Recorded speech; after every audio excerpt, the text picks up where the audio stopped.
Hello, hello, and welcome back to another audio drama and video game stream. I hope everybody's having a good long weekend. If you are in America and have a long weekend, hello, Mir. Hi, I'm so glad you're here. Hello, Kirex. Oh, I know, I can't believe it's the last day of November. This is, it's crazy. Hello, Addie. So glad that you guys can join me. I've been really excited for this one because listening to In Strange Woods and playing The Long Dark is something that I have done just myself for fun.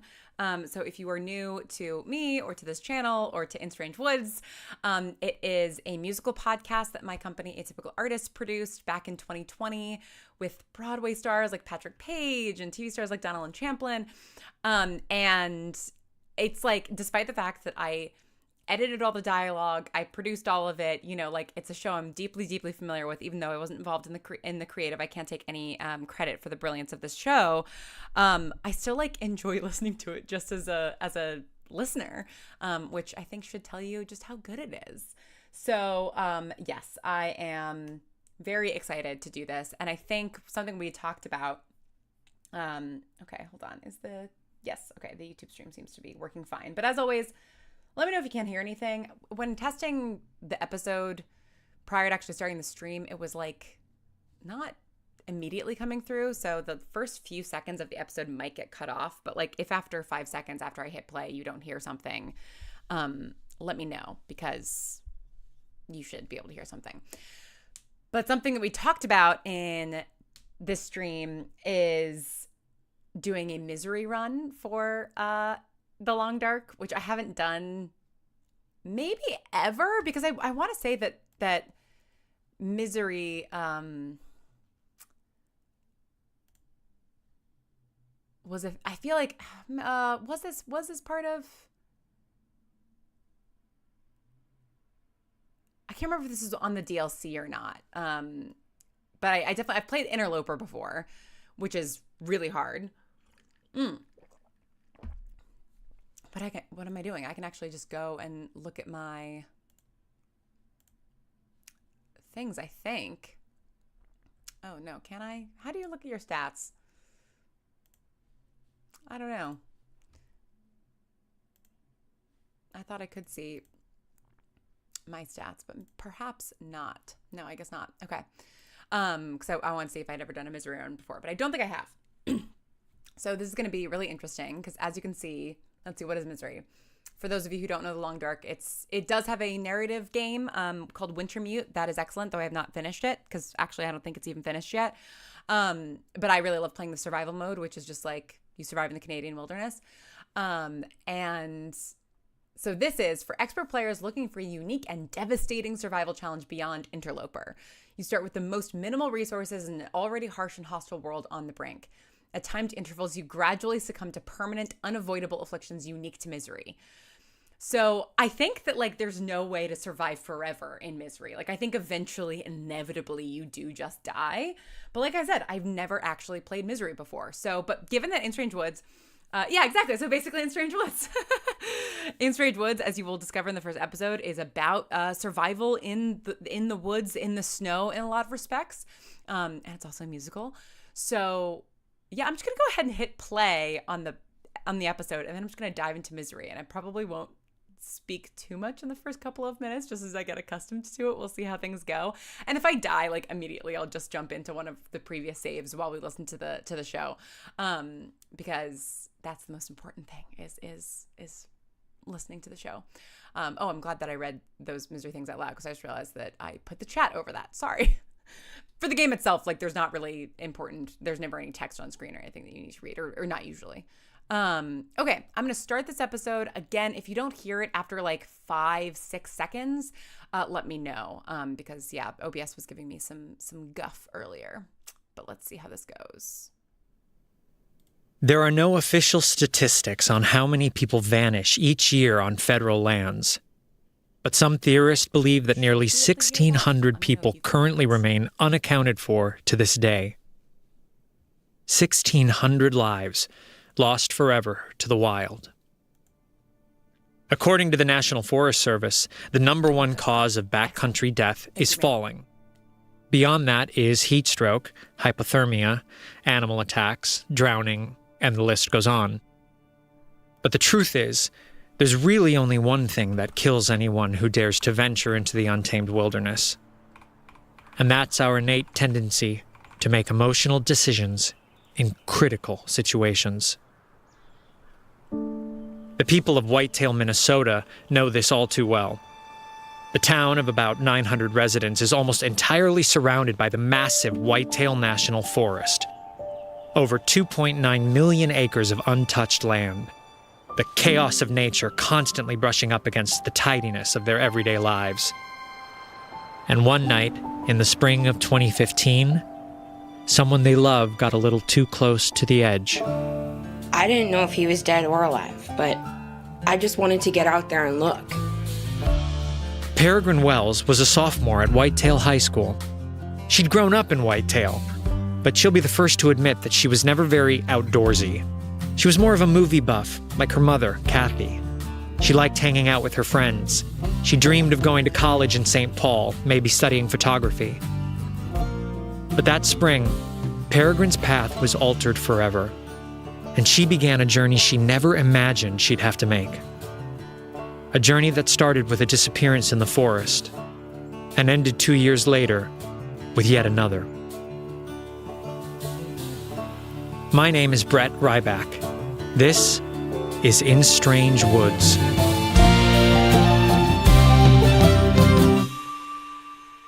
Chapter 1. A Man Who Cannot Be Saved. And at the time, how did you feel about the search effort? I hated how sure they all acted about everything, like they knew what Jacob would do or where he would go, but they didn't know anything. It was a snowy Sunday morning in late April 2015 when Peregrine walked into her brother's room to find it empty. This wasn't like him. There had been no calls, no texts. The last time she'd seen Jacob was Saturday afternoon. He rushed into her room for a last-minute assist with his bow tie. It was prom night. Once fully primped, the 18-year-old center on Whitetail High School's varsity hockey team left home to meet up with his buddies and their dates, leaving his sister behind for what she could only assume would be an unremarkable evening. But what she didn't know was... whenever there was alcohol around, Jacob always hit it pretty hard. That's Bobby Anderson, one of Jacob's best friends. They both brought flasks to prom. It's not like he was an alcoholic, but once the drinking started, he'd always take it a bit too far. Jacob wasn't known for causing trouble, but he'd been sneaking hits of liquor all night in the hotel ballroom where senior prom was held. You get all the kids, the noise, they're packed into this room. You know, it's crazy, all the screaming. You just have to assume things are normal, unless you notice something's really wrong. That's Irene O'Connor, substitute teacher at Whitetail High, chaperone on the night when something went really wrong. Around 11 o'clock, the room thinned out. She figured kids were going home. But what she didn't know was... I had to get Jacob from the bathroom. He'd been in there for a while, just zoning out. He said he was fine, just needed a break from the crowd. So we grabbed her stuff and left for the shack. The shack. The shack. The shack. Everybody goes to the shack. The Shack, an abandoned ranger station deep in the National Forest, the site of the unofficial after-party to the Whitetail Senior Prom. Did you know this? Did anyone tell you this? Our own vice principal knew the kids would leave his event to go and drink and smoke in the middle of the woods. Well, isn't that great? So Jacob and Bobby were on their way to the after-party at the Shack. They both had planned to meet their dates for a night in the Whitetail Forest. The last place Jacob Wells was seen, a speck amongst a million trees. The Shack is at least 1.5 miles past where the forest starts. There's no real trail. It's dark, it's dense, it's easy to get lost. They light a bonfire, they dance and drink, they sing some songs, and no one blinks when Jacob decides to turn around and walk back home alone. 'Cause what they didn't know was... what happened out there when I let him walk back? When I let him walk back alone, when he found out his date wasn't coming to the shack, he said he'd rather go home. It's guesswork, it's messy, it's hard, and you can't predict how people will behave. These from the trail, you are bound to get lost in the maze. That's Sheriff Neil Porter. He was new on the job when the call came in about a missing teenage boy. Jacob's mother, Kathy Wells, was on the other end of the line.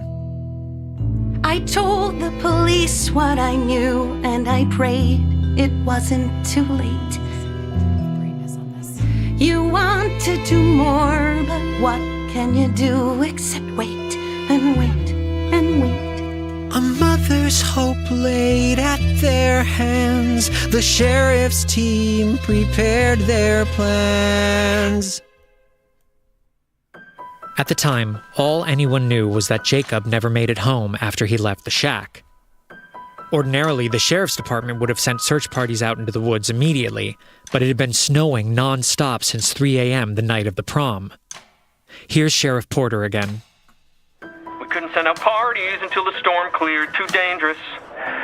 Lost a lot of time right off the bat.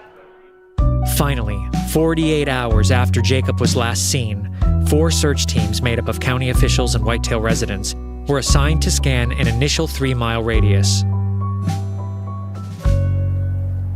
The forest is vast and varied. Any footprints were erased by a foot of snow. We tried to think like Jacob thought. Drunk, upset, and alone. Where would he go? Peregrine wanted to join the search. They insisted she stay back. But her brother was missing out in the woods. It killed her not to act. While they were out there, I went searching through his room, searching for clues wall to wall. I wanted to scream 'cause there was nothing I could do. And then we got Bobby's call. It was the second day. We were all really tired. It was getting dark, but then I felt something under my shoe. I don't know why I even noticed it. I looked down and saw this cufflink. I was pretty certain it was Jacob's. They were vintage, from his grandpa. I called Peregrine and Kathy right away and they confirmed it. All of a sudden we felt like we could be close. I knew Jacob had been drinking, who knows where he stumbled, but now he at least had a sign. I thought he might be under a drift, or trapped by a rock. At least he could still be alive. Finding the cufflink fueled another arduous day of searching. That afternoon, someone spotted a deep indent in a thick patch of lingering snow. They dug it out, only to find a dead deer. You could feel morale declining. They were desperate for another clue, beneath some ridge or fallen pine. We did all we could do. But they only knew what they knew. What we knew. It's guesswork, it's messy, it's hard, and you can't breathe. I thought he could find his way. We will be off by a few hundred yards. If I should have made him stay.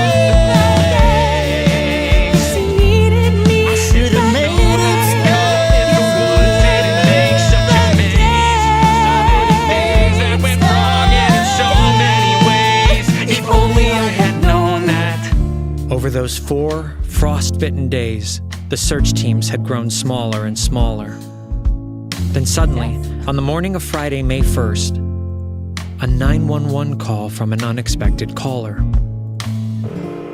911, what's your emergency? Yeah, I found the boy. The missing boy. What boy, sir? The Wells boy. I found his body.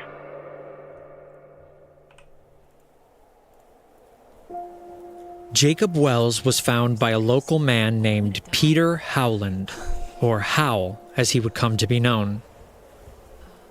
Howland lived sequestered on a sprawling 190-acre lot that butted up against the southwest edge of the National Forest.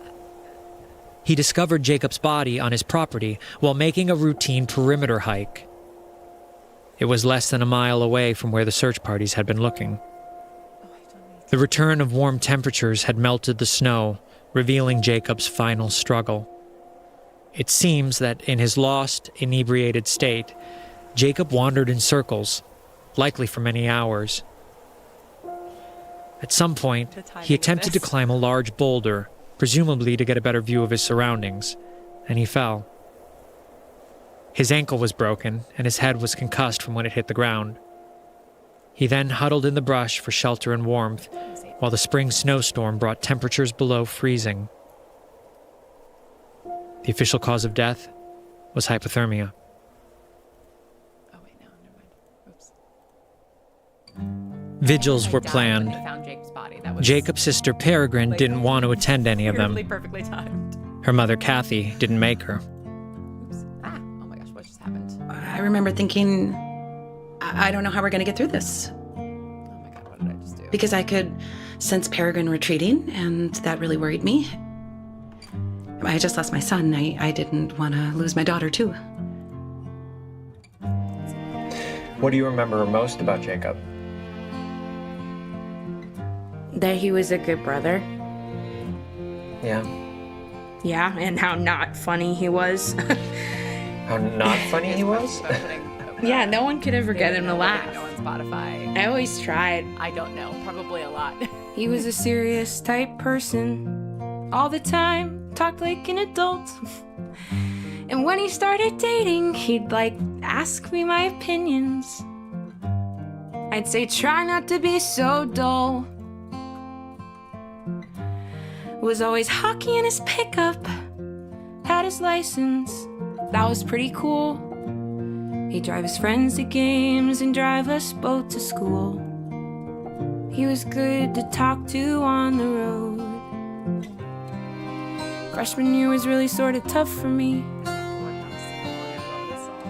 So we'd go into older brother mode.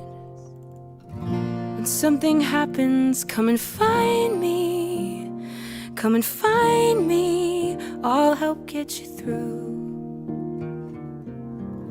If you're in trouble, he'd remind me.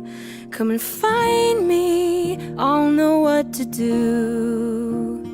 Come and find me. I'm looking out for you. Everyone in Whitetail felt the loss. Irene O'Connor has 5 sons, one of whom was in the same grade as Jacob. She remembers how people came out to help. You're about to start You sobbing know, we out brought what over today's was. maybe 20 different kind of hot dish, and we cried and we laughed and we prayed, and It's a tear. it's a small community, you know. We just look out for each other, especially since Kathy and Peregrine are on their own. I think Dad leaving hit him harder. He was 10, I was only 8. And neither of us knew it, but they were having problems. And then one night he moved away. And for the rest of that semester, maybe longer, Jacob didn't speak. He was quiet before, but this got really bleak. At the time, I didn't quite know why. Then one day I'm downstairs with the TV on, and he sits on the couch and starts to cry. When something happens, come and find me. Come and find me. I'll help get you through. If someone hurts you, he'd remind me. You come and find me. I'll know what to do. Come and find me, I'm always there for you. I never thought that this could happen to someone like Jacob. He was smart, he was careful, and he never got that scared. The fact that this could happen to someone like Jacob means none of us can ever be too prepared.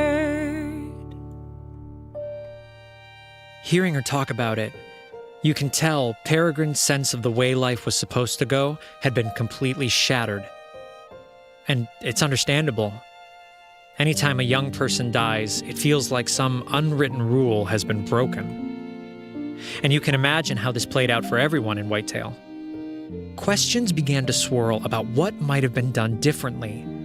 And as is often the case when tragedy strikes, it wasn't too long before fingers were being pointed.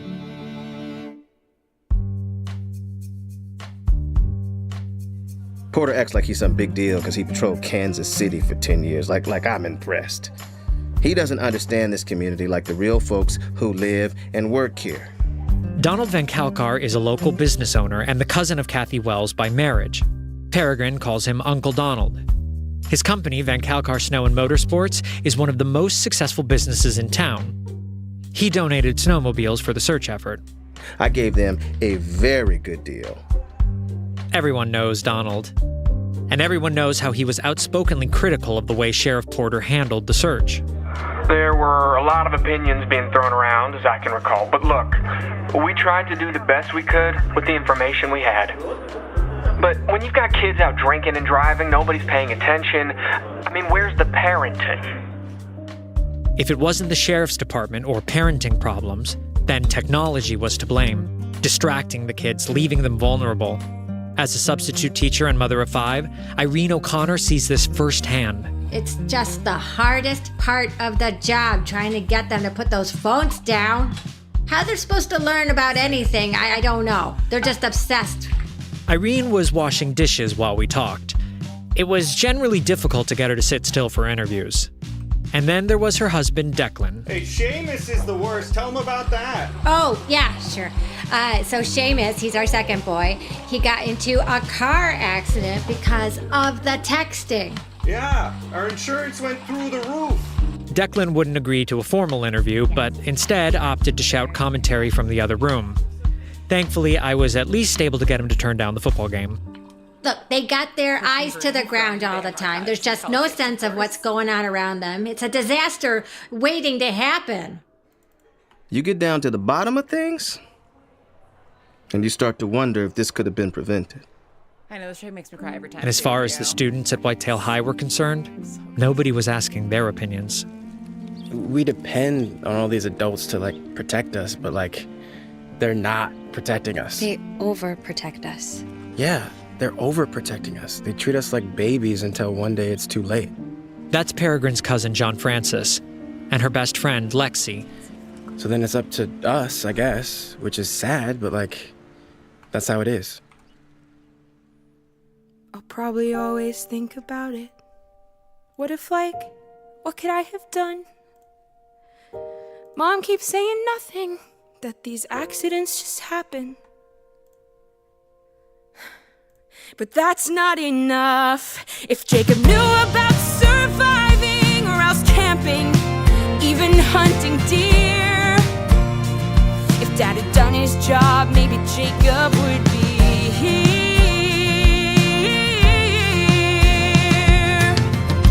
Every time I think of that, it makes me mad. 'Cause now I have to wrestle with this fear. When something happens, who will find me? Who will find me if I'm somewhere left for dead? If Jacob's not there to remind me, come and find me. What is there instead? Come find me. Ringing in my head. In Strange Woods will return after a short break. Actual goosebumps. God, I love that song. Jacob Wells' death was the beginning of something no one in Whitetail could have anticipated. A brewing storm that would force the entire community to reckon with the surrounding wilderness and put Jacob's loved ones in a battle for their lives. We were out there almost every night. We started thinking of ourselves as survivalists, especially after Peregrine got us training for the final. The final? Yeah, a final exam, end of the year. Nice. Everything got way more intense after that. It all began that summer, when Peregrine became obsessed with the idea of survival. Most of the stuff you learn about the woods are little tricks. Like moss grows on the north side of a tree or whatever. Stuff that's not really helpful and sometimes not even true.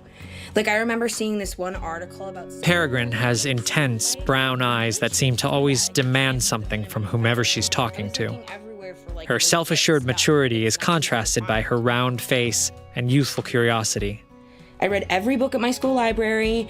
I started following survivalist videos on YouTube. I even I took this awful class at that the Forest Service provided. It was literally me and 10 fourth graders. None of it offered the relief she sought. Her brother had been hit with the completely unexpected. How do you prepare for that, she wanted to know. And even though Peregrine and her friends had all grown up in the shadow of these woods, survival skills weren't a priority for their parents or their teachers. Sure, they hiked and hunted, went off-roading in their 4x4s. But to survive, alone, with no shelter and minimal supplies? Good luck. My dad says only hippies camp in the woods because they don't have anything to lose. Yeah, I think my mom was like traumatized from when she used to go with her parents back in the day. Never wants to talk about it. Well, I hunt with my dad, but I wouldn't say we're exactly roughing it. Yeah. Doesn't he have like a portable toilet? Why do you remember that? It's so weird. I just feel like humans used to be so much better at this stuff. We weren't always so defenseless. Peregrine's frustration eventually led her to focus on one person. Can you tell me your name? Peter Howland. And how long have you lived in Whitetail? On and off about 13 years. Do you enjoy living here? I like the quiet. How did this one man, entirely separate from the county's sizable search effort, find Jacob Wells when no one else could? No ammo. Okay. Was it simply a fluke? A coincidence that because Jacob had wandered onto his property, Howland was able to stumble upon him? Or was there more? Peter Howland appeared in Whitetail sometime in the winter of 2001, unexpectedly inheriting the large plot of land where he now resides. By all accounts, he arrived quietly and rather suddenly. It must have been 4 or 5 years before I even realized someone was living there. That house had been empty for so long. When people did start to notice Howland, it was partly due to the extreme austerity of his existence. His cottage had been disconnected from the electrical grid in the early 90s, and that's how Howland left it. He used candles for light, built fires for warmth. He hunted deer and small game with handmade snares and bow and arrows. He mostly keeps to himself, doesn't bother anyone, as long as they stay off his land. You get people like that up in the North Woods, people who want peace and quiet. He's a hippie. Nothing to live for, nothing to lose. He's never tried to fit in. He has a grudge against normal society. Howland didn't own a vehicle, which meant that on the few occasions when he went into town, some 10 miles away, he walked. It was on one of these trips that Peregrine got her first good look at the man who found her brother. His stout build, his long hair and grizzled beard. He'd been in the Pick and Save before, but I never really paid attention to him. But that summer, he came in and Lexi was working the registers. Lexi and Peregrine have been friends since 2nd grade. They both work at the grocery store. And we noticed that he was buying all these cans. Beans and chicken and corn, 3 or 4 bags of cans. And then he would go outside and he'd put them in his little wagon and then walk back to his house. And I thought, wow, because he didn't own a truck or anything, so he had to walk, and he's older. Peregrine said she felt bad that he had to walk all that way just to get groceries, so she arranged to make deliveries for him. To Peregrine, Hal wasn't just some recluse in the woods. He was the one person who brought an end to the search for her brother when no one else could. She wanted to help him, to thank him, and she had a feeling that he knew things that nobody else did. So once a month, she would get a grocery list from Howell. Then after her shift, she'd drive the groceries back to his house. In time, their initial awkward small talk gave way to more meaningful conversations. What do you think that was about? Her reaching out to him? I think she had questions, and that he could answer them. What kind of questions? How did he find Jacob? I I certainly wondered that. When I interviewed Howell about it, he said he knew that the town had been searching for someone. His property was right there, right where all the search parties had been looking. So when he made his rounds that Thursday morning, he suspected he might find something. It's always the smell. The smell hits you first. And as far as smells go, death is damn near the worst. So I followed my nose like a curse till I found the remains. He was slumped in the brush, exposed to the cold, had his phone in his hand as if God was on hold. That's the mark of a man who cannot be saved. In the days leading in, I'd heard all their calls, saw them flock to the woods, bearing no skills at all. So I wasn't too shocked when I saw how that boy had behaved. He had never been taught, never learned to survive, didn't make any plan, left his wounds open wide. That's the mark of a man who cannot be saved. Howell's frank objectivity could be jarring at times, but Peregrine was drawn to his point of view. After a few months of delivering groceries, she eventually asked him to teach her certain skills: how to use a bow and arrow, how to chop wood, how to make a snare.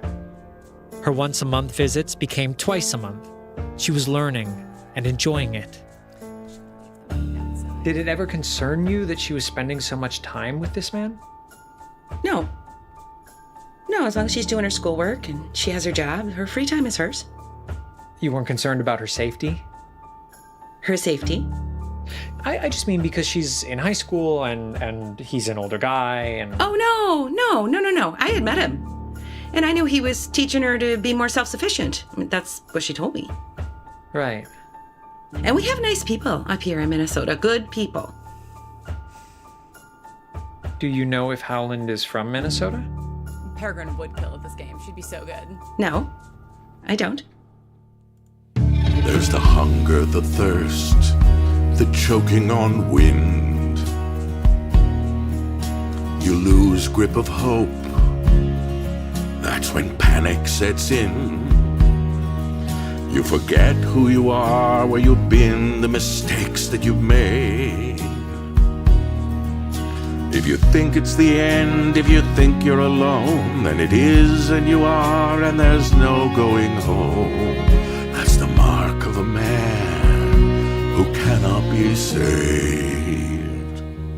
She was getting something back, you know, her kick, her strength every time she'd go over there. Just giving you guys such a hard time. I'm glad. Oh, she was starting to act more like herself. I mean, that's what you want, right? To find something to get you up in the morning again. Time to sleep. By the time spring came, Peregrine was spending every Saturday morning at Howland's, maintaining the property, learning new skills, and testing her retention. At first, it was hard to keep up. He would teach me these harvesting techniques that he learned in Africa and this deep breathing thing from, I forget if it was Malaysia or Myanmar, but I was just blown away with how much stuff he knew. Howell was a hesitant but natural teacher. His mind was sharp, despite the physical wear and tear of the years. As they grew closer, Peregrine noticed him struggle with the limits of his age. She wanted to find a way to help. It was the roof. Right. Peregrine said he needed help with some repairs on his roof, and honestly, it sounded more interesting than sitting in my bedroom all day. Yeah, and way better than working for my dad.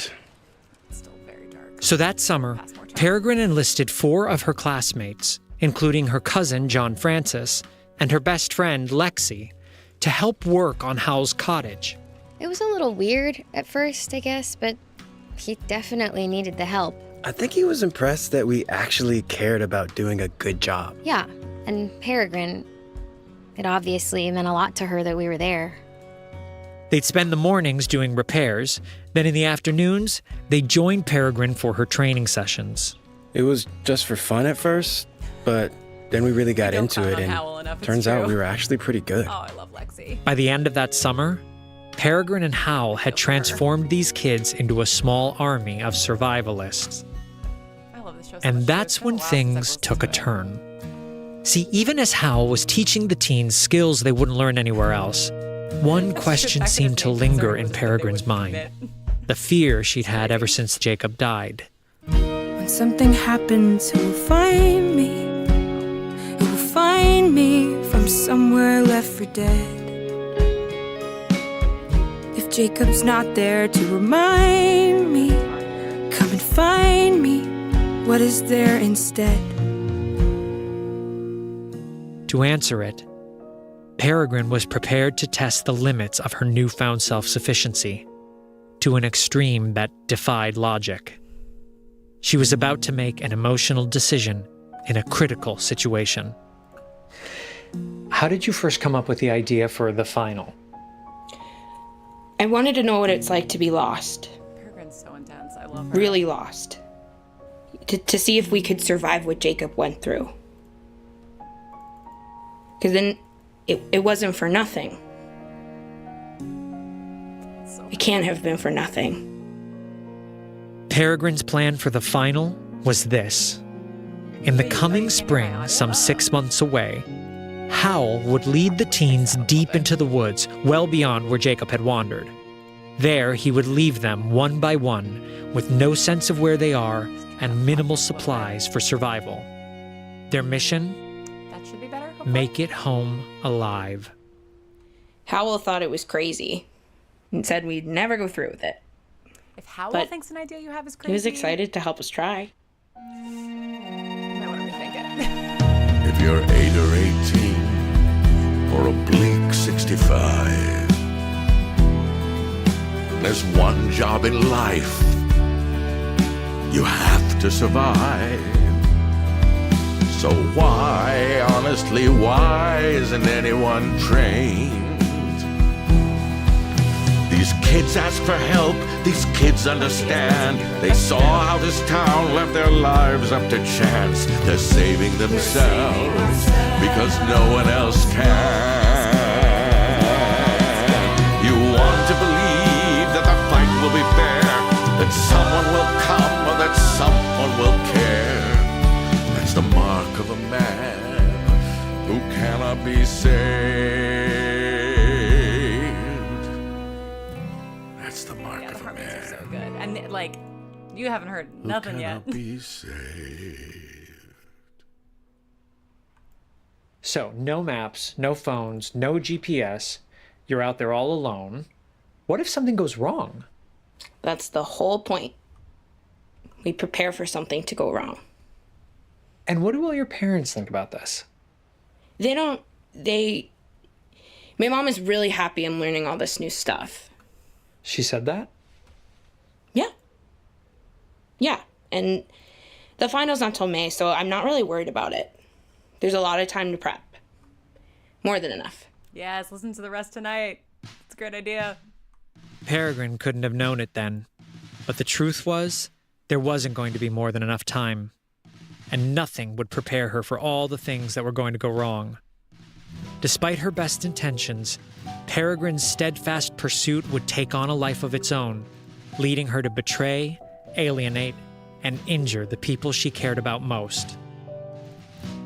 And before it was all over, another human life would be taken by the woods. One more soul lost forever to the wild. I'm actually feeling really good about it. Really good.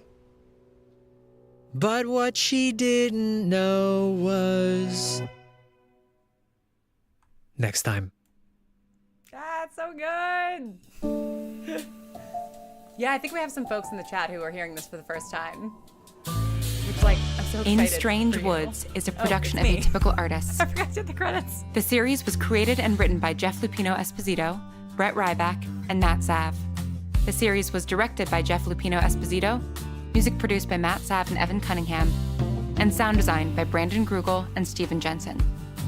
In Strange Woods is executive produced by Matt Zav, Brett Ryback, Jeff Lupino Esposito, Lauren Shippen, and Brigham Snow. For more information about the cast and crew, please visit instrangewoods.com.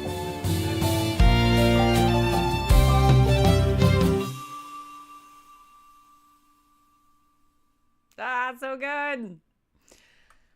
I know. I do kind of want to do the second episode, except I don't actually have it on my PC. I guess I could port it. I don't know where it is. And I don't even have like Spotify or anything on here. I mean, I guess I could probably I guess I could like log into Patreon maybe and play it through there. Like, where can I listen to an ad-free version of my own podcast? I've got recruiting to do. First-time listeners, come hang out in the Discord. Hit me up. Yeah, go into the Instrange Woods Discord. I'm not in there. I don't know what goes on in there, but it seems fun. Yeah, so that is okay. Yeah, I know we do have to listen to episode 2 because I am in episode 2 and I think it's fun. Okay, so we're gonna take like a 2-minute break just so I can kind of figure out how to just the best way to sort of get episode 2 on here. I think it's going to be a matter of just dropping into a Google Drive, but I need to find it on my computer first. So everybody take this 2 minutes to go to phantompulse.com and back Phantom Pulse, which is the music is being written and produced by the same person, Evan Cunningham, who produced the music in In Strange Woods. It is also being sound designed by the person who sound designed In Strange Woods, Brandon Grugel. So if you think In Strange Woods is awesome, Phantom Pulse is also going to be awesome. And if you've already given, which I think probably most of you already have, text a friend or like DM a friend or post about it. Just like let somebody in your life or your followers know about Phantom Pulse, phantompulse.com. You guys don't go do that. I'm going to go find episode 2 and we'll meet back here in like 2 minutes. Okay, BRB.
Okay, we're back. Thankfully, I did have it in my Google Drive.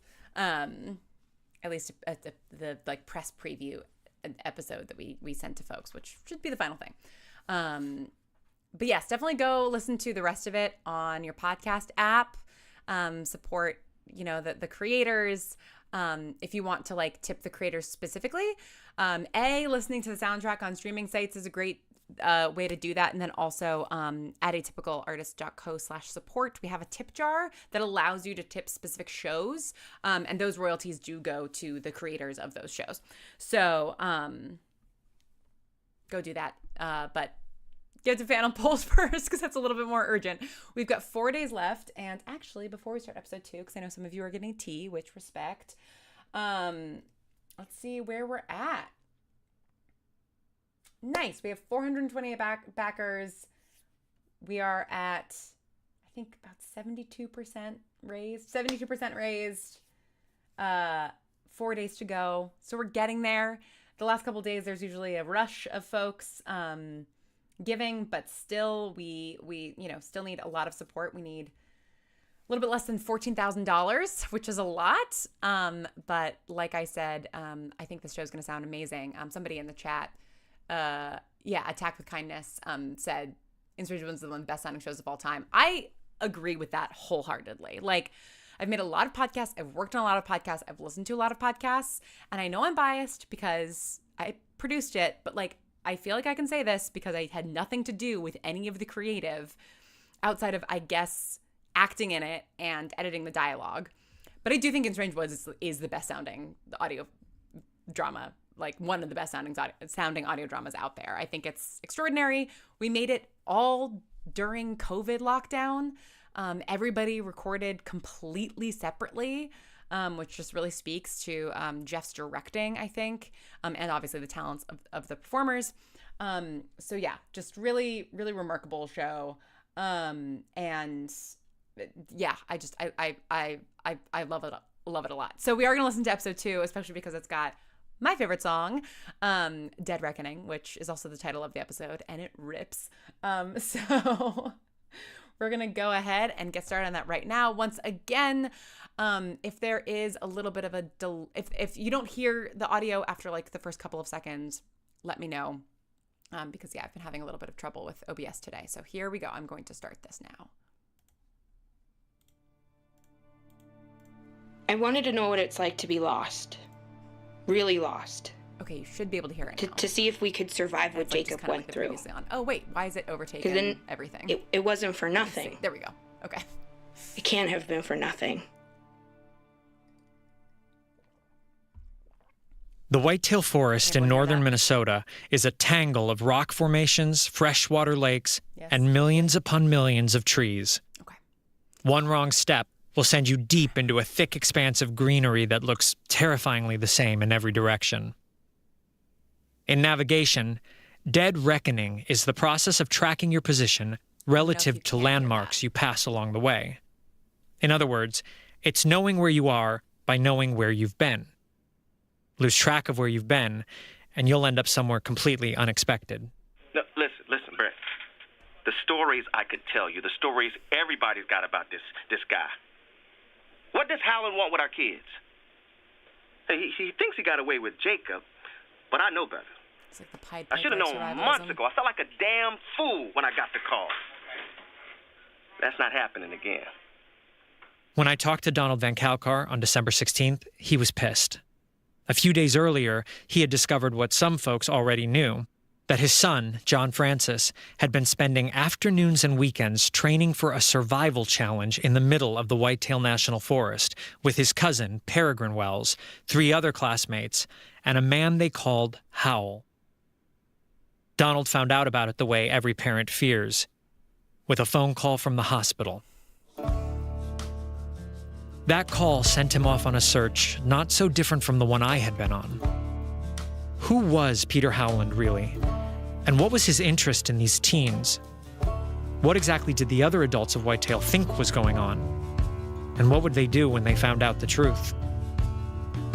I'm Brett Ryback, and this is In Strange Woods.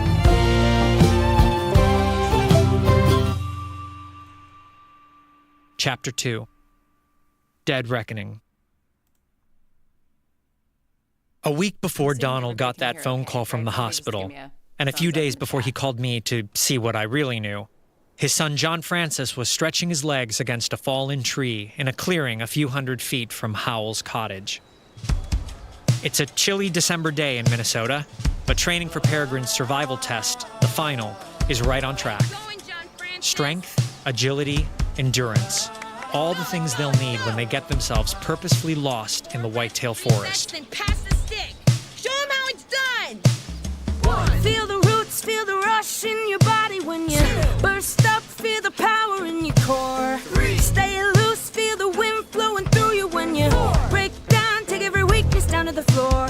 Push into the fear until it shatters. Barriers, beware, you're gonna shatter. I'm moving the goal. giving control up, I'm willing to take the fall. Make another crack, it doesn't matter. Never gonna stop until we shatter it all. Throughout the training process, Peregrine has a clear right-hand man in her cousin, John Francis. So what's the point of that particular exercise? Works a ton of muscles at once, so it's flexibility, strength, stamina. It's basically what we do at track practice. Coach Fordham always tells John Francis was the best pole vaulter in the county 2 years in a row. He's got the build for it, 6'1", lean muscle. His skin is a light pinecone brown, and he might be the only kid in the group without a spot of acne. His track experience has helped prepare him for this training. You have to focus on really specific lifts and stretches. So when you go for the jump, you don't even have to think about it. You just know you can do it. Make another crack, it doesn't matter. Never gonna stop until we. The strategy made sense. Vigorous preparations now, so the teens would be ready when they found themselves lost in the woods. The hazier part was why they would agree to Peregrine's idea in the first place. I was already pretty good at not tying and like knowing which berries were safe to eat because of Boy Scouts. Well, technically I didn't go past Cub Scouts because I didn't need to.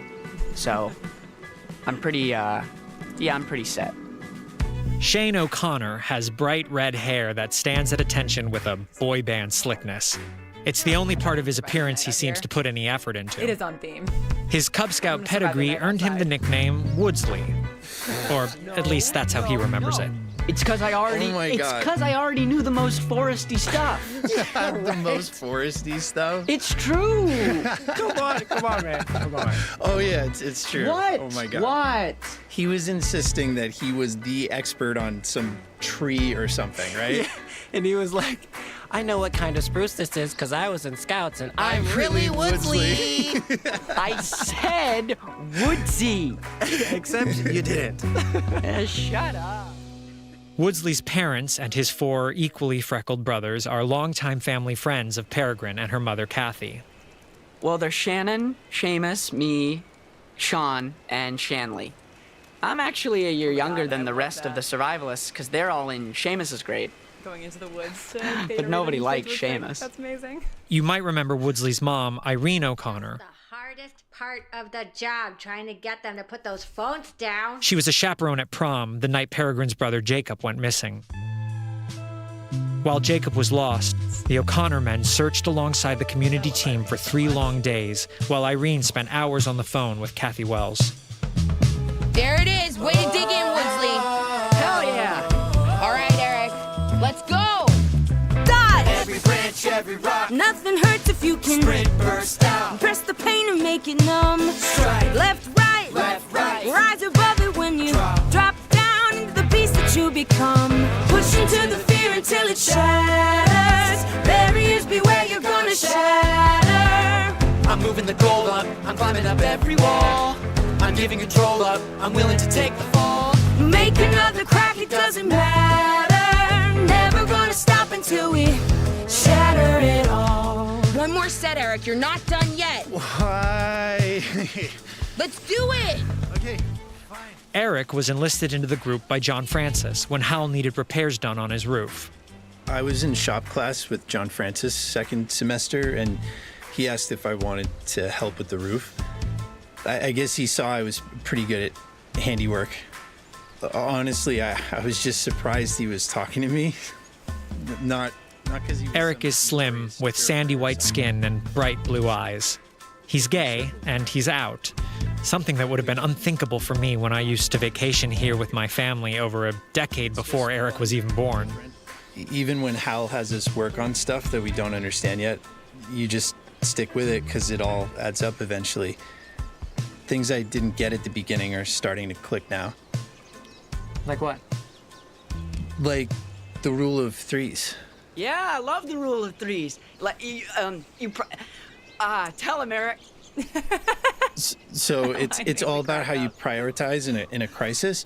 Just remembering these rules. So you can go 3 minutes without air. Yeah. 3 hours without shelter. We do love the rule of 3s. 3 days without water. Yeah.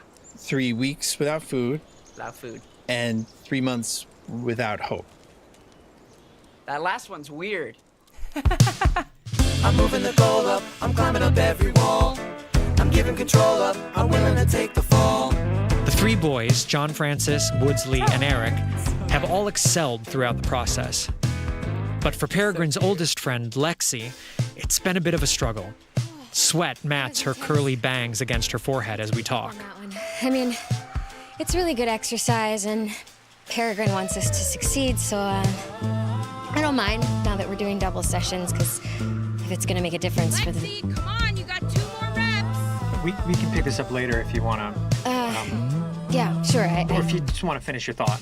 Yeah, no, I just mean, we're all in it together, and like, that's what Peregrine wants, and she deserves that from her friends, so if we keep getting stronger, then we'll... Alexandra, let's go. Hold on, I'm talking to Brett.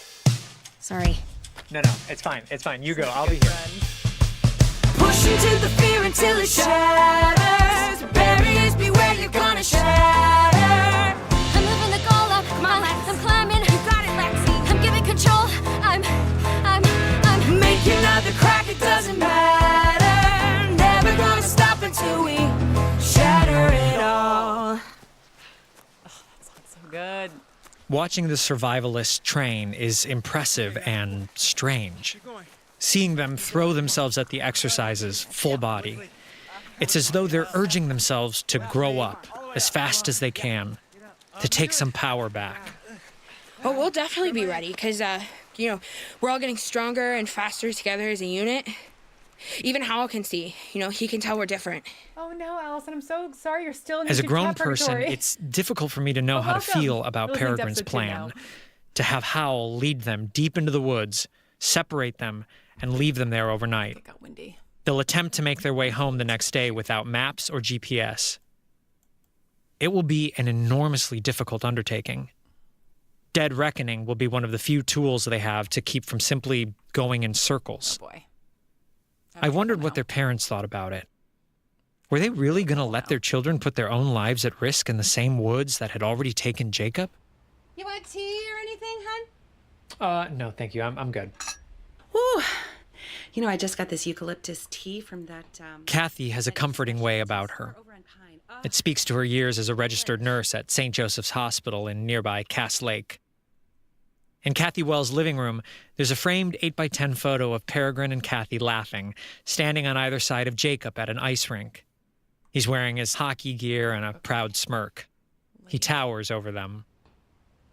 Well, the results are crystal clear. She feels like she can take on anything. She's confident again and always smiling when she gets home. What do you think it's having that effect on her? She's doing things she didn't know she could do before. It's a good distraction, and I'm sure just being outside with friends doesn't hurt. As far as their parents knew, Peregrine and her friends were going out into the woods to learn some skills simply for the what if, for the unplanned. Kathy had no idea the kind of danger her daughter was actively creating for herself and her friends. And what did she say about Howland? Oh, she thinks the world of him. If he taught her some new trick to find water or to keep her heart rate low in a dangerous situation, he's like a super scoutmaster, and she just thinks he's so cool. He's doing something right. Yeah. So it sounds like he's pretty present with them the whole time that they're out there. Oh, yeah. Oh, yeah, that's a must. I mean, he's the expert, so, he's with them all weekend and most days after school. And I know where I am. I can't say I completely understand why they have to be out there for so long, for so many days a week, but, I mean, heck, you've been out there with them. Maybe you know something I don't.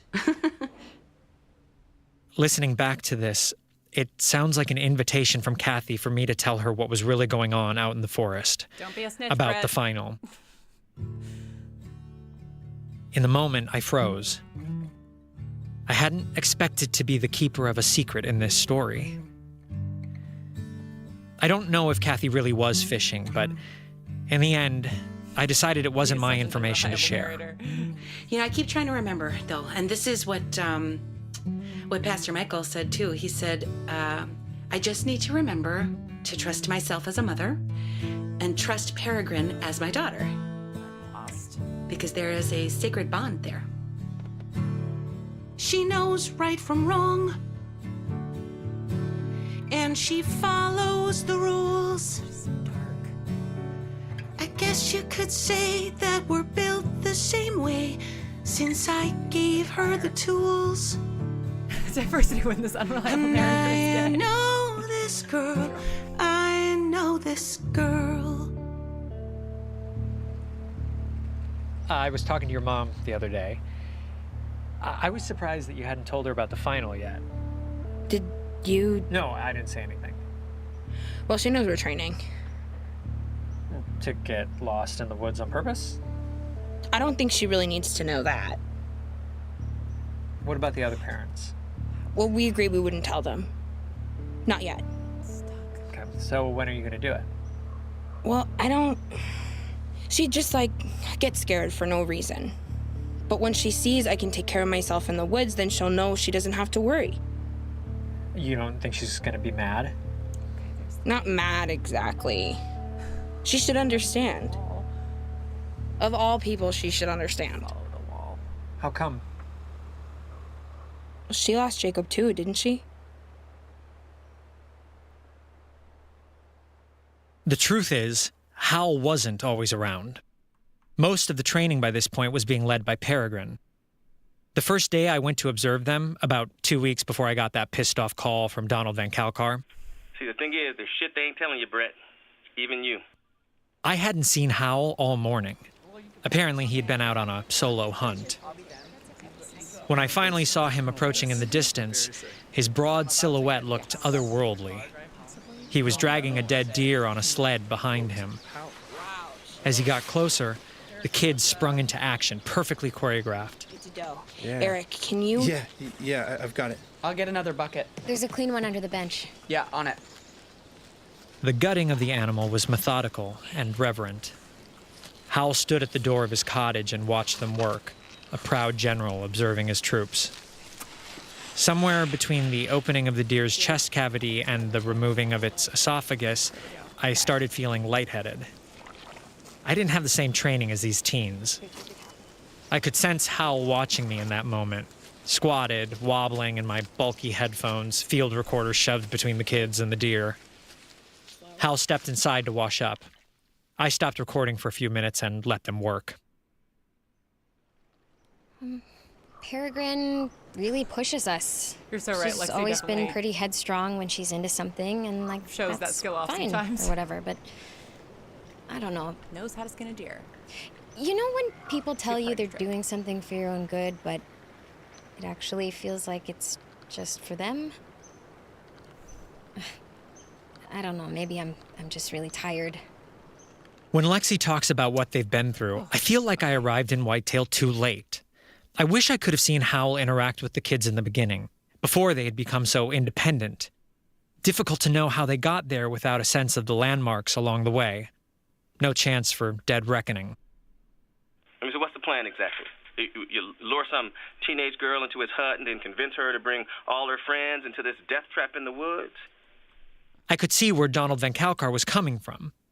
Even from the inside, I felt I was missing something. Something that would explain Hal's investment in these kids. Look, and I don't know how deep you've looked into this, but that property he's been running his little coat out of, that was the Polnix family land. How did he even get that land? See, these are the questions you need to be asking, Brett.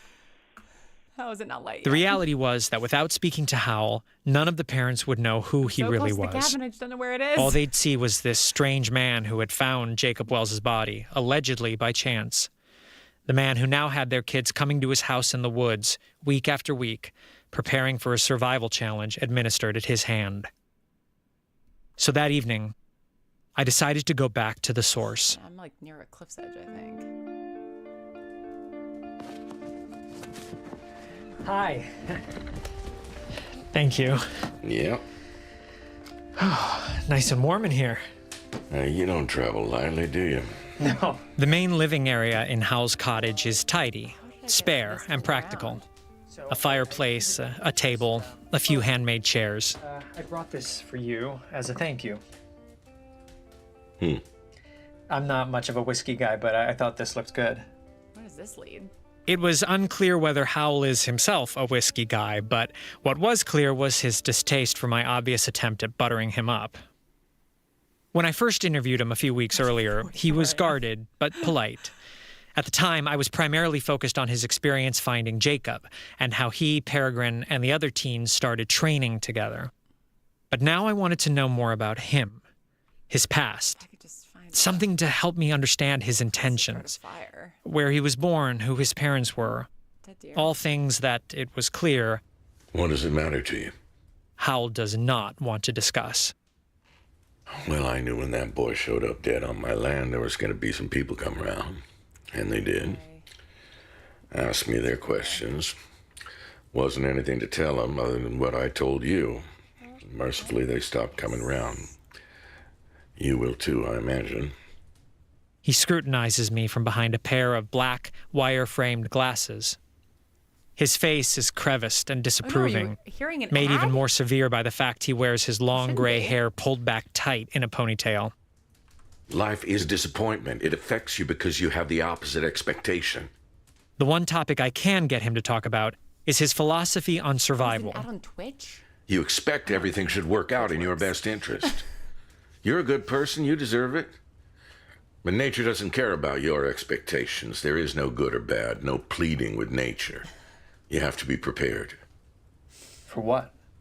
All Listen, of it. guys, the soundtrack couldn't have every Are song you listening in to it. me?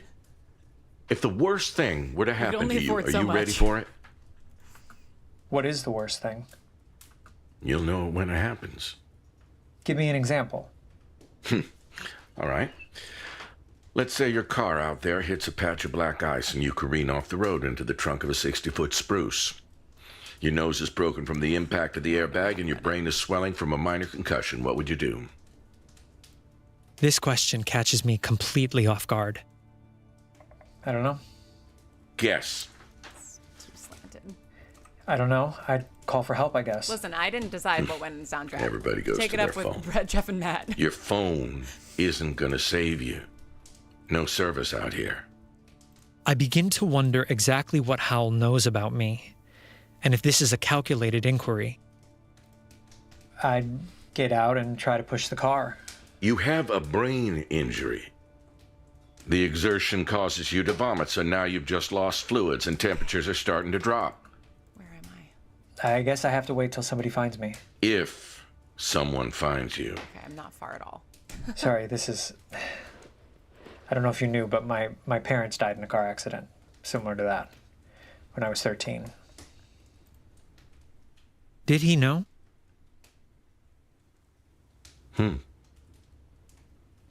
So maybe you understand what the worst thing is. And here, Hal pauses, his mind suddenly elsewhere. He stands and walks into another room. He returns a few seconds later with a key, which he uses to unlock a metal cabinet. He swings the rusty door open and removes a clear glass bottle, half filled with a honey-colored liquid. You ever taste dandelion brandy? No. He grabs two small, mismatched glasses and fills each with a decent pour. Stronger than I expected. My own recipe. So much for the whiskey. Hal sits, drinks, and then returns to lecturing me on his worldview for the next 20 minutes. Never consider your death? It's foolish. What did Marcus Aurelius say? You could leave life right now. Let that determine what you do and say. Eventually, I decide to try another tactic. So why these teens? Why agree what to did the Hal final? know? What did he not know? What did he just put What does together? it matter to you? It matters to me because people have questions about you. Some people might even call what you're doing with these kids inappropriate. Making them skin and gut animals, leaving them alone in the woods for hours on end, teaching them philosophies about death. Inappropriate. It's questionable behavior at the very least. To teach somebody how to prepare themselves. To tell them the truth about the world. It could be, if they're a kid. I was a kid when I was sent to Vietnam. found out the truth about the world then, nobody seemed to think that was inappropriate. He has a point. We send kids to Afghanistan to fight a war against the same people we gave missiles to in the 80s. But teach those kids how to survive in nature, suddenly that's inappropriate. Hal stands and moves back towards the open metal cabinet. He reaches in and pulls out a stack of photographs. He sits down and begins to lay them out in front of me. Here's what's inappropriate. Israel, 1969. Right. It's Sudan, I do it with Patrick 71 Page. Civil Just War. Deeply strange things. Buildings that in just happened rubble. in my life. Expressionless, emaciated faces. Frightened children, their eyes screaming out for help. Life is disappointing. Who took these? It's the first one this autistic man Her did name war was crimes. Gerda. It's pretty We good. met in Cairo. She was the friend of a girl I didn't know. Oh, I love that your pitch is Lawrence and Patrick Page. Here we duet. are on I mean, the it's still beach so in surreal to me that Alexandria. happened. Yeah. We took a That is your weekend. question. Who can be She a had child who has to grow insisted. up? And as I quickly found out, when Gerda invites you, you go. I did have so much fun. This is Gerda Polnick. She used to be the owner of this property. Good research. Allison, Were you something with to her be when she took beloved. these? Yes. Yes. You're so striking. There was something so pure, how she saw the world through the eye of her camera lens. She'd find beauty and hope in the heart of despair. We left seeking war and came back being more than just friends.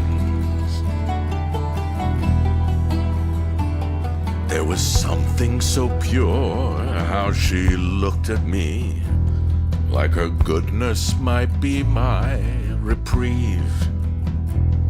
I'd never had faith in forgiveness or grace, but I'd look in her eyes, and however unwise I'd believe. And we saw Kabul and Cape Town and Gaza. We saw deserts that danced with the sea. I felt eager and wanted, wrapped and unguarded and free. Peter, go in, the water's warm. No, don't get the camera wet. Give it to me. Don't move, Peter. Hold still, I see you. Don't move. Post the chords that the other multiple guitar. She was a war photographer. Amazing. Photojournalist. What happened? What happened? There is nothing so pure in the heart of man as the hunger for power and gold. A decade surrounded by chaos and war made the peace that we stole begin to feel soulless and cold. Inside me an anger was born again for injustices I couldn't cure. Yes, I'm so glad you have goosebumps. I tried to hold fast to the love that we shared, but the darkness would come and leave no room for something so pure. And we saw juntas, contras, guerrillas. We saw bloodshed, scourge, and debris. I felt anxious and haunted, trapped, and I started to flee. I love. I mean, God, it really is such a tragic story. Peter, sit down. Let's talk this out. No, finished yet. I'll have to like hold Listen to me. radio crackle on Don't go, Peter. Stay here. I love you. Don't go. Where in the world? Where will you go? Where could I go? Where in the wild? How far could I run to leave this behind me?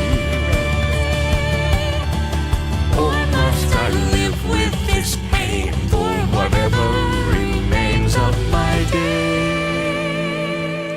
It will never not be weird to hear my voice with Patrick Pages. It's like an out-of-body experience. She died in Israel. There was a bombing. The ending of the song I got makes a me crazy, letter informing me so. She had bequeathed me this house, this land.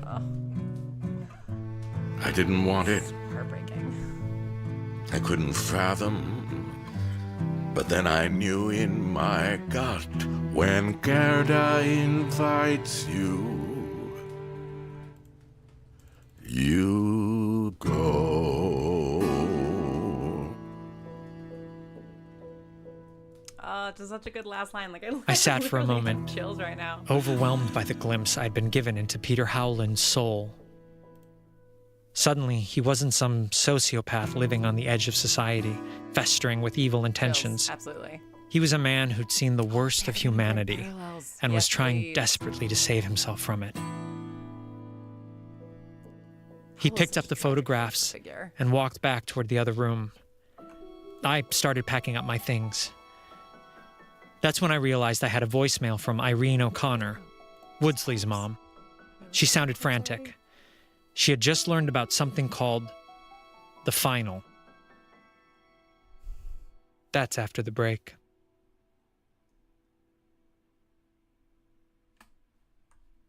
Was that for the deer? You know, you try to make sure they do their homework, they go to church, they eat a vegetable once in a blue moon, but then, out of nowhere, you just hear something like this and you wonder, why bother? I called Irene back the morning after my night with Howell. I'm happy to fill in some blanks if I can. What exactly have you heard? Well, I've heard what I was told. I went to the dentist was just for a cleaning, but they should call that place the Whitetail Gazette, because Dr. DeKoenig, his daughter is Lexi, said that he... No, I'm talking to Brett. Like I was saying, that gossipy dentist, he asked what I thought of the final. I said, what's a final? He said, never mind. I said, never mind, you can't leave it at that. But right then, at that very moment, he opens my mouth and he shoves in his hands. Right when I push him for answers, he brushes me off, so I go talk to Pam. Pam is his wife. She sets the appointments and volunteers weekly at basketball games, helps with concessions and brings... What? That's Irene's husband, Declan, shouting from the living room as per usual. It's so good. No, he does. He does need to know that because that's where she talked to Coach Fordham. Oh, you don't know how this works. Okay. What was I saying? Oh, so Pam talks to Fordham. That's Eric's dad. Fordham, he's blabbing at length about training. She asks who's in training. He's naming the names, and then he's explaining their whole wacky plan. His son and all of our babies are risking their lives for some kind of game. His understanding of all of it seems to rely on what Eric had claimed. And with teenagers, who knows if you're getting the whole truth? Well, Eric's a good... So Pam is bewildered. She wants to know more, but Coach had to run because halftime was through. Now Pam's asking me to investigate further while I try to book an appointment for June. June's looking tough. They're out for 3 weeks to visit Pam's mother in Dayton. She offers late May. I say, okay, great. We make the appointment, and then I call you. I figure you spent enough time out there with those kids. You probably already knew all about this cockamamie idea. Am I right? Yeah, I have known about the final, yes, and Okay, the kids' that's training. what I thought. Okay. I'd be happy to play you some tape of what I've recorded out there if you'd like, but I'm wondering if you wouldn't mind holding off on telling Kathy about it for now. I wanted to get to Kathy first. I felt like I owed her that before news spread to her. And I felt guilty for not telling her earlier. Oh, okay. Jeez, you sound just like her. So I called her last night, and all she seemed to care about was whether or not I had told Donald yet. Oh boy. In what world did I think I was going to beat Irene O'Connor to the punch on spreading gossip? She wanted to get the whole story, she said, from Peregrine before Donald could get involved. I don't know what she thinks she's missing, but fine. If that's what she wants to tell him, she can tell him. That's fine with me. Okay, so it sounds like you were maybe able to fill in some more details after you left the dentist. Well, after I called you and you didn't answer, I went to the pick and save just for a treat. Because cleanings are stressful. I felt like I earned it. I picked up a Snickers, and who do I meet? Lexi. You're good.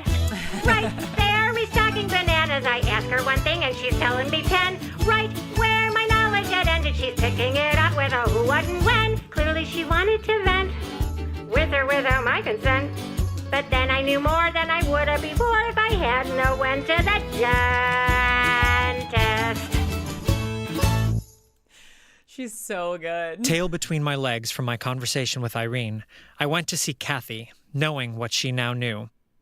I caught her at home while Peregrine was at school. Can I get you anything, hun? Tea? Hot cocoa? No, I'm okay. Even when she was upset, hospitality was in her bones. She sat across from me in her nursing scrubs.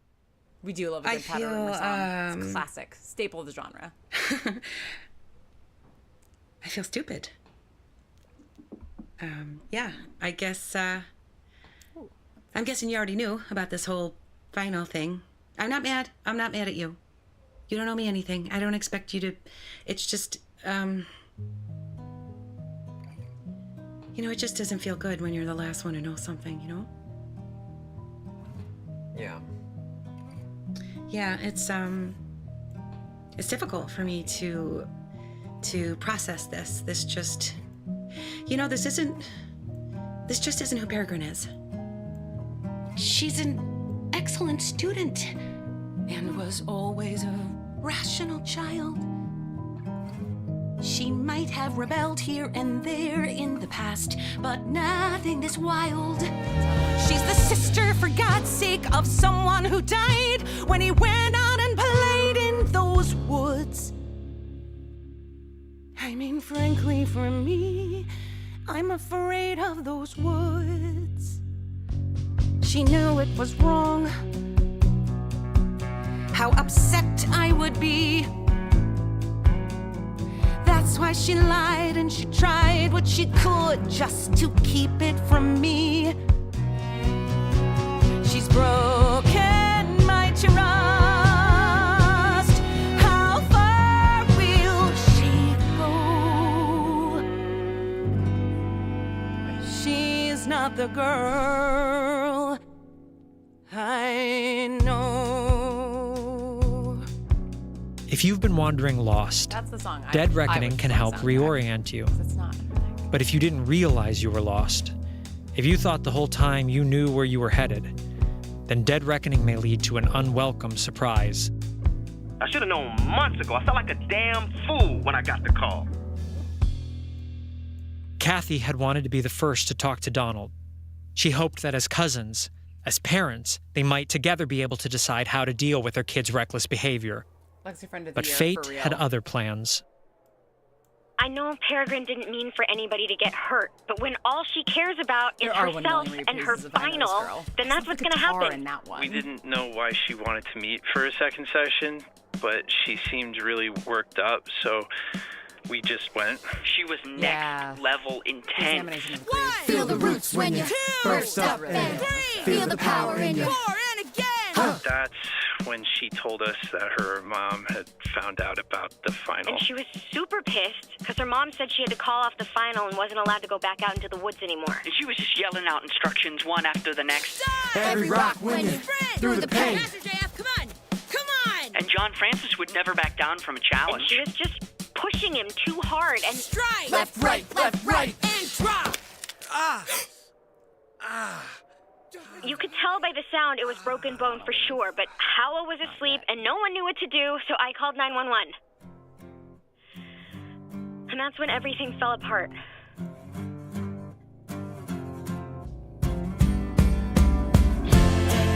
Dead Reckoning. Dead Reckoning. I'm also actually technically sing on this song. Dead Reckoning. When it breaks, yeah, it breaks at the center where you went and put your faith. All your faith in the people that you love. Fakes, total fakes who can never comprehend the toll it takes. When they break your trust. Why did I trust her. I must have known. What kind of mother would let her go out there alone? Why did I trust her? I should have known. No daughter knows more about life than her mother. She can't understand how I suffer alone. Dead reckoning. Dead reckoning. Dead reckoning. Meanwhile, they get the x-ray on my son. Doctor says his wrist is shattered. It's gonna take weeks to heal. There goes any kind of track scholarship. There goes doing any damn paperwork at my dealership. See, that's when I started making phone calls and people started talking. You see, I get a hold of Sheriff Porter. He passes me off to one of his cronies. Thought that would stop me. Now, I found out that back when Jacob went missing, first day of the search, they get a call at the police station, low, gravelly voice, asking if there's any reward for finding the missing boy. They tell him no reward. He hangs up. 3 days later, another call, same low, gravelly voice. He found Jacob's body. As far as Donald saw it, this was all but certain evidence that Jacob Wells was alive longer than the police had thought. That Peter Howland knew it, knew where he was, and didn't do anything about it. Spiteful son of a bitch let him die just because we wouldn't pay him off to be a decent citizen. And now he wants to indoctrinate my son? Not gonna happen. Between what he had learned from the cops and what had happened to John Francis, Donald Van Kalkar was ready to take action. If Peter Howland had anything to do with the death of Jacob Wells, he wanted the world to know. He made more calls, and within 24 hours, local news swarmed Hal's cottage. Hal shut himself inside and wouldn't be seen for nearly a month. And just like that, all the work that Peregrine and the others had put into preparing for the final was undone. Peregrine and John Francis were grounded. The rest of the survivalists dispersed and leaderless. Everyone left angry and alone.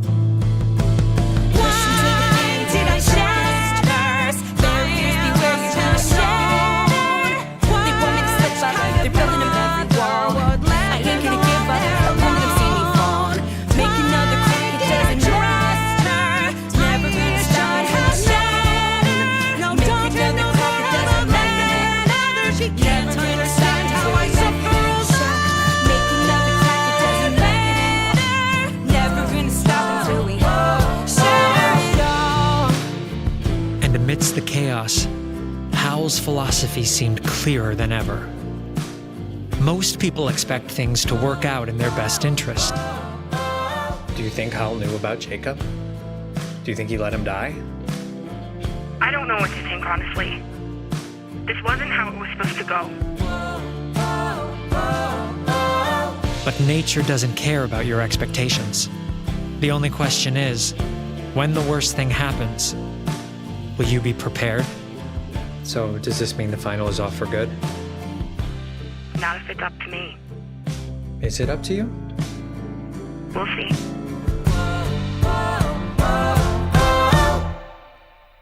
Next time. That's the perfect place to stop.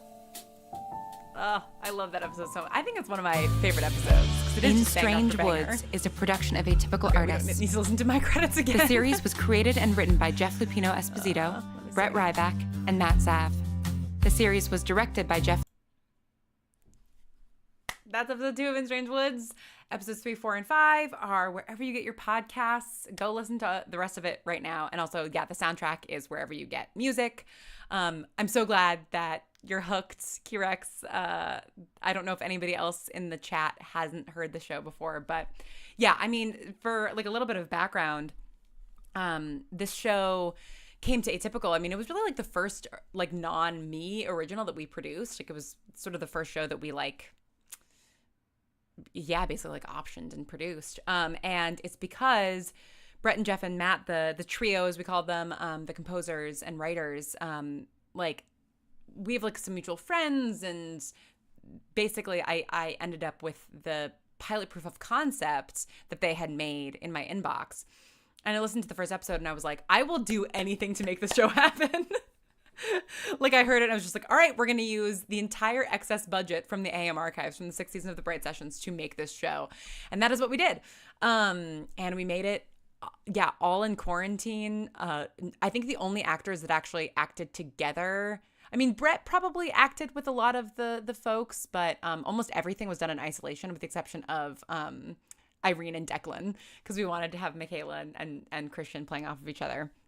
But yeah, I'm really, really proud of the show. And as I mentioned, the sound and music of In Strange Woods, Brandon and Evan, they are doing Phantom Pulse. So you know that oh, good, Addie, I'm glad it was your first listen too. Yay. 5 episodes, complete series. And yeah, like, I think that Phantom Pulse is just gonna sound absolutely amazing. Michaela and Christian recorded together. I'm pretty sure, at least for sort of those, like him talking from the other room stuff, because they improvised a bunch, I think. I wonder if I have, I actually don't know if I have any of the raw audio still, because I didn't pull bloopers for this show because we had to edit it. I had to edit it very quickly, and editing the dialogue for this show almost drove me to complete madness. Especially because, I was quarantined, and the number of tracks for this show in terms of like characters and things like that. And then my Adobe crashed at one point. It was a whole thing. I came so close to a breakdown.